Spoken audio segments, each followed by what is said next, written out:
ఓం నమో శ్రీ లక్ష్మీ వెంకటేశ్వరాయ శ్రీ మహాగణాధిపతి నమ. ఉగ్రం వీరం మహావిష్ణుం జ్వలంతం సర్వతోముఖం నృసింహం భీషణం భద్రం మృత్యుర్నమామ్యహం.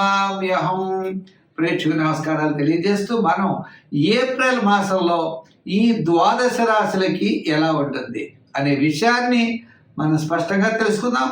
అనుకూలంగా లేని వారు సులభమైన పరిహారాల ద్వారా మనం ఆ యొక్క రాశులు ఏ వారు ఏం చేస్తే బాగుంటుందో తెలుసుకుని తద్వారా ఆచరించడం ద్వారా అనుకూలమైనటువంటి ఫలితాలను మనం పొందగలుగుతాం. అయితే ముందు సంచారం ఎలా ఉన్నది అన్నట్లయితే వృషభ రాశిలో గురుడు, మిథున కర్కాటక రాశుల్లో కుజుడు, కన్యా రాశిలో కేతువు, మీన రాశిలోనే 4 గ్రహాలు ఉన్నాయి. అంటే రవి, బుధుడు, శుక్రుడు, రాహు మీనరాశిలో ఉన్నాయి. మరి శని కుంభరాశిలో ఉన్నది. మరి కొంతకాలానికి అంటే ఏప్రిల్ 15వ తారీఖు నాటికి మనకి రవి భగవానుడు తప్పనిసరిగా మేషరాశిలో ప్రవేశం జరుగుతుంది. శని 19వ తారీఖు నాడు కుంభం నుండి మీనరాశిలో ప్రవేశం. మరి ఆ శని భగవానుడి యొక్క ప్రవేశం ద్వారా మకర రాశి వారికి ఏనాడు శని తగ్గడం, మేషరాశి వారికి శని ప్రారంభం అవ్వడం, వృశ్చిక రాశి వారికి అర్ధాష్టమ శని తొలగడం, ధనుర్రాశి వారికి అర్ధాష్టమ శని ప్రారంభం, కర్కాటక రాశి వారికి అష్టమ శని తొలగడం, సింహరాశి వారికి ప్రారంభం అవుతుంది. కాబట్టి ఈ రాశుల వారు కూడా మనం చెప్పుకునేటప్పుడు ఏమి చేయాలనేటువంటి ఫలితాలు కూడా మనం తెలుసుకుంటూ మరి మనకి ఏప్రిల్ నెలలో మనం చేయవలసినటువంటి పనులు తప్పనిసరిగా మనం చేయాలి. తద్వారా మంచి ఫలితాలు మనం పొందగలుగుతాం. పాజిటివ్ వైబ్రేషన్స్తో ఆలోచించాలి, నెగిటివ్గా మనం ఆలోచించకూడదు. అంటే కార్యసిద్ధి కలగాలంటే ఉద్యమేన హి సిద్ధ్యంతి కార్యాణి నమనోరథై. మనిషి యొక్క ప్రయత్నం చేతనే కార్యాలు సిద్ధిస్తాయి తప్ప కోరికల చేత కార్యములు మాత్రం సిద్ధించవు. అచేత ప్రతి ఒక్కరూ మంచి పని చేయండి, మంచిగా ఆలోచించండి, తప్పనిసరిగా విజయం సాధించగలుగుతాం. ముందు రాశుల గురించి తెలుసుకుందాం. తులారాశి. ఈ తులారాశి వారికి రవి, బుధుడు, శుక్రుడు, రాహువు 6వ స్థానంలో ఉన్నారు. ఆత్మస్థైర్యం, క్యాలిక్యులేషన్స్ చాలా కరెక్ట్గా ఉండడం, వేళకి భోజనము, విందులు, వినోదాల్లో పాల్గొనడం, ముఖ్యమైన కార్యక్రమాలు కూడా చాలా అత్యద్భుతంగా యోగిస్తాయి. కానీ రవి 15వ తారీఖు తర్వాత ఆయన 7వ స్థానంలోకి వచ్చేస్తున్నారు. ఇంకొక ముఖ్యమైన విషయం ఉందండి. శని భగవానుడు వీరికి 6వ స్థానంలోకి వచ్చేస్తున్నాడు. తద్వారా భవిష్యత్ అంతా కూడా అత్యద్భుతమైనటువంటి మంచి ఫలితాలు పొందేటువంటి అవకాశాలు ఉన్నాయి. ఎంతటి కార్యాన్నైనా మీరు పూర్తి చేయగలుగుతారు. రాహు 6వ స్థానం, శని 6వ స్థానం చాలా యోగంగా ఉంటాడు. ఆర్థిక పరమైన వ్యవహారాల్లోనే జాగ్రత్తలు తీసుకోవాల్సిన అవసరం ఉంటుంది. పనిలో ఒత్తిడి లేకుండా జాగ్రత్తలు తీసుకోవాలి. పెద్దలతో సంప్రదించిన తర్వాతే నిర్ణయాలు మీరు ప్రకటించాలి. అంతేగాని ఇష్టం వచ్చినట్టు నిర్ణయాలు ప్రకటించకూడదు. మీ యొక్క సంభాషణలో స్పష్టత అనేది చాలా అవసరం. అంతే కదండి, బలమైనటువంటి సంకల్పం కూడా మీకు చాలా అవసరం అవుతుంది. కొన్ని ఫలితాలు వ్యతిరేకంగా ఉంటాయి ఆర్థిక వ్యవహారాల్లో, అయినా నిరాశపడకండి. మీరు ధైర్యంగా ముందుకు వెళ్ళండి, విజయాన్ని సాధించగలుగుతారు. ఉద్యోగ పరంగా, రాజకీయ పరంగా మంచి అభివృద్ధి అనేది ఘోషిస్తోంది. దానికి ప్రణాళికలు ఇప్పటి నుంచే, మీరు ప్లానింగ్ విధానం ఇప్పటి నుంచే ఉండాలి. మరి సంఖ్యల్లో ఎక్కువగా మీరు వాడవలసింది 6 నెంబర్ ఎక్కువగా వాడండి. 8వ నెంబర్ కూడా వాడచ్చు. రంగుల్లో తెలుపు, గ్రీన్, లైట్ బ్లూ కలర్స్ని ఎక్కువగా వాడండి.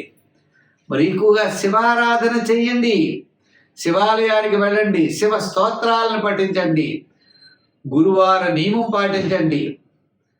మరి శనగలు కానీ స్వీట్ పదార్థాలు కానీ పంచిపెట్టండి.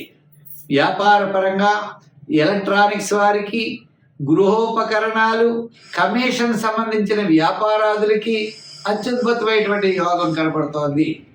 విద్యార్థులు దక్షిణామూర్తి స్తోత్రాన్ని పఠించాలి. మహిళలు కూడా శుభరూపమైనటువంటి కార్యక్రమాలు, లలితా సహస్రం, లక్ష్మీ సహస్రం లాంటివి పారాయణ చేయండి. మంచి ఫలితాలు ఉంటాయి. స్వస్తి. వృశ్చిక రాశి. ఈ వృశ్చిక రాశి వారికి వారం అంటే ఈ మాసం ఏప్రిల్ నెల అత్యద్భుతంగా ఉంటుంది. ఏప్రిల్ 15 తర్వాత రవి షష్ఠ స్థాన సంచారం యోగదాయకం. మరి శని భగవానుడు అర్ధాష్టమ శని కూడా 19వ తారీఖు నుంచి తొలగిపోతోంది. అంచేత ఈ రాశి వారికి గురుడు సప్తమ స్థాన సంచారం. అంచేత ఏప్రిల్ నెలలో అన్నింటా కూడా విజయాన్ని సాధించగలుగుతారు. కుటుంబ, ఆర్థిక, సంతానపరమైన వ్యవహారాలు ప్రోత్సాహకరంగా ఉంటాయి. ముఖ్యమైన వ్యవహారాలంతా కూడా ఏప్రిల్ 15 తర్వాత చేయండి. విజయం మీ వద్దే ఉంటుంది. అయితే చిన్న చిన్న విషయాలు పట్టుదల పనికిరాదు. నిదానంగా వ్యవహరించాలి. ఉద్యోగస్తులకి మంచి అభివృద్ధి, కోర్టు వ్యవహారాలన్నీ కూడా ఏప్రిల్ 15 తర్వాత వీరికి చాలా బాగా యోగిస్తాయి.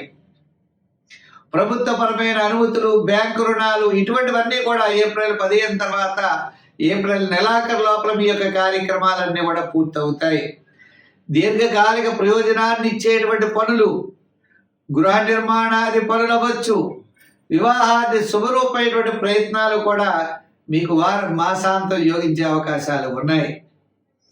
మరి వృత్తుల వారి విషయానికి వస్తే కాస్త కళారంగం వారు, న్యాయవాదులు, వైద్యులు వారందరికీ కూడా మనకి ఏప్రిల్ నెల యోగవంతంగా ఉన్నది.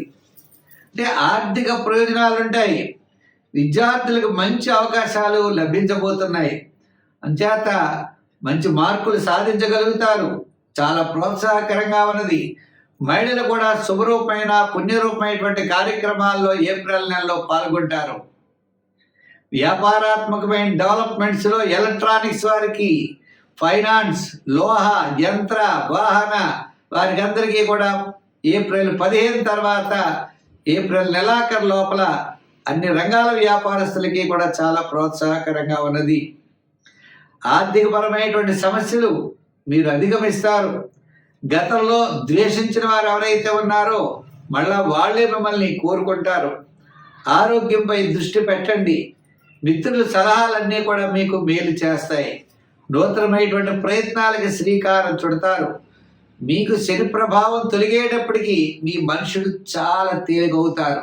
భారం అంతా కూడా తగ్గింది అమ్మయ్యా అని గాలి పీల్చుకునేటువంటి పరిస్థితులు ఉంటాయి. అంచేత ఈ రాశి వారు ఆరాధించవలసింది ఎవరయ్యా అంటే పంచమ స్థానంలో ఉన్నటువంటి రాహుగ్రహ ప్రీతి కోసం అమ్మవారిని బాగా ఆరాధించండి. అమ్మవారి యొక్క ఆరాధనతో పాటు లలితా సహస్రం, సౌందర్యలరి మొదలుగా కలిగినవి పఠించండి. సంఖ్యల్లో 7, 9 వాడండి. రంగుల్లో ఎరుపు, తెలుపు వాడండి. మంచి ఫలితాలు ఉంటాయి. స్వస్తి.